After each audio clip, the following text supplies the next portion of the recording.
మున్సిపల్పై యువత ఫోకస్ అని కూడా ప్రచురించారు. ఆమన్గల్ పోటీకి చేసేందుకు పలువురికి ఆసక్తి. పార్టీలో సీనియర్లకు పెద్దపీట వేస్తారా లేక యువతకు ప్రాధాన్యత కల్పిస్తారా?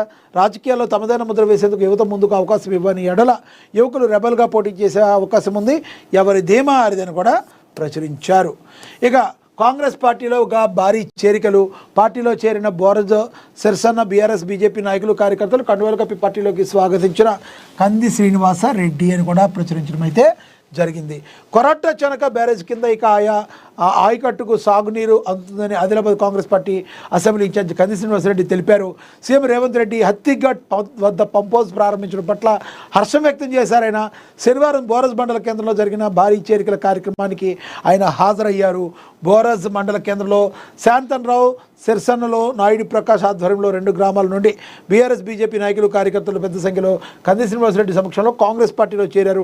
వారందరికీ కండువాలు కప్పి కాంగ్రెస్ పార్టీలోకి స్వాగతించారు. కంది శ్రీనివాసరెడ్డి ప్రభుత్వ సంక్షేమ పథకాల అమలుకు ఆకర్షితులై సీఎం రేవంత్ అన్న సుపరిపాలన చేసి గ్రామాల నుండి కాంగ్రెస్ పార్టీలోకి చేరుతుండటం శుభపరిణామం అన్నారు. తెలంగాణలోని కాంగ్రెస్ ప్రభుత్వం అన్ని వర్గాల సంక్షేమాన్ని కాంక్షించి ప్రజాపాలన అందిస్తుందని అయితే చెప్పారు. మనకు తెలుసు ఆదిలాబాద్లో కాంగ్రెస్ పార్టీ యొక్క విజయానికి తను కట్టుబడి ఉండి మరి కాలు కదిపి ముందుకు సాగుతున్న కంది శ్రీనివాసరెడ్డిని సీఎం రేవంత్ రెడ్డి కూడా అభినందించడం మనమైతే చూసాం. అదేవిధంగా సీఎం ఏదైతే మరి చెనాక కొరాట ప్రాజెక్ట్ ఏదైతే ఉందో బ్యారేజ్ కింద ఆయకట్టు సాగునీరు అందుతుందని Adilabad Congress party assembly incharge Srinivasa Reddy ఆనందాన్ని అయితే వ్యక్తం చేశారు. రానున్న రోజుల్లో మరి జిల్లా వ్యాప్తంగా పార్టీ మరింత పటిష్టత కలిగి విజయకాంక్షతో ముందుకు వెళ్ళాలని వచ్చే ఎన్నికల్లో కూడా భారీగా గెలవాలని మరి కేఎస్ఆర్ అయితే కోరుతున్నారు. మరి అదేవిధంగా కంది శ్రీనివాసరెడ్డి ఆధ్వర్యంలో పాలాభిషేకం.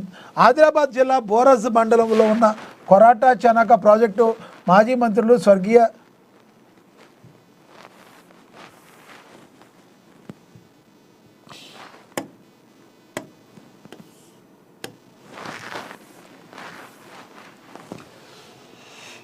బోరజ్ మండల కేంద్రంలో సీతారాముల ఆలయాన్ని కంది శ్రీనివాసరెడ్డి అయితే మరి ప్రారంభించారు. అదేవిధంగా ఆదిలాబాద్ జిల్లా బోరజ్ మండలంలో ఉన్న కొరటా చెనక ప్రాజెక్టు మాజీ మంత్రులు స్వర్గీయ చిలుకూరి రామచంద్రారెడ్డి పేరు పెట్టేందుకు హర్షం వ్యక్తం చేస్తూ Adilabad Congress party assembly incharge Kandi Srinivasa Reddy మరి పాలాభిషేకం చేశారు.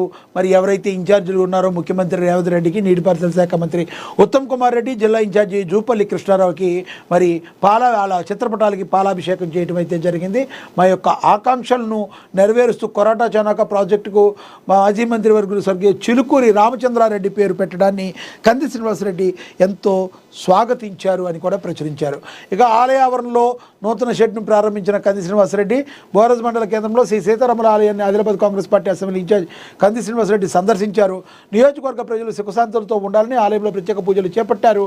ఆలయ కమిటీతో పాటు స్థానిక శ్రేణులు ఆయన్ను ఘనంగా సత్కరించారు. అనంతరం ఆలయ ఆవరణలో ఎస్టీఎఫ్ నిధులతో నిర్మించిన నూతన షెడ్ను కంది శ్రీనివాసరెడ్డి రిబ్బన్ కట్ చేసి ఆవిష్కరించారు. ఏదేమైనప్పటికీ కూడా మనకు తెలుసు కంది శ్రీనివాసరెడ్డి ఆదిలాబాద్ జిల్లాలో మరి ఆ జిల్లా ప్రజల యొక్క మేలును కోరుతూ ముందుకు వెళ్ళడం మనమైతే గమనిస్తున్నాం. ఇక అదేవిధంగా మున్సిపాలిటీని పూర్తి స్థాయిలో అభివృద్ధి చేస్తామని రాష్ట్ర కార్మిక ఉపాధి శిక్షణ కర్మాగార గనుల భూగర్భ శాఖ మంత్రి మరి వివేక్ వెంకటస్వామి అయితే మరి చెప్పడం అయితే జరిగింది. అదేవిధంగా భారత్ నుంచి 100 దేశాలకు ఈ కారు గురించి తెలుసా అని చెప్పి మరి కార్స్ గురించి బిజినెస్లో మరి వేయడం జరిగింది. ఇండోనేషియాలో విమానం గల్లంత అయిందని చెప్పి మరి ఇండోనేషియా శనివారం 11 మందితో వెళుతున్న ఓ ప్యాసింజర్ విమానం రాడార్ నుంచి అదృశ్యమైంది. జావా ద్వీపం నుంచి నులివేసి ద్వీపానికి వెళుతున్న ఈ విమానం పర్వత భూభాగానికి చేరుకోగానే గ్రౌండ్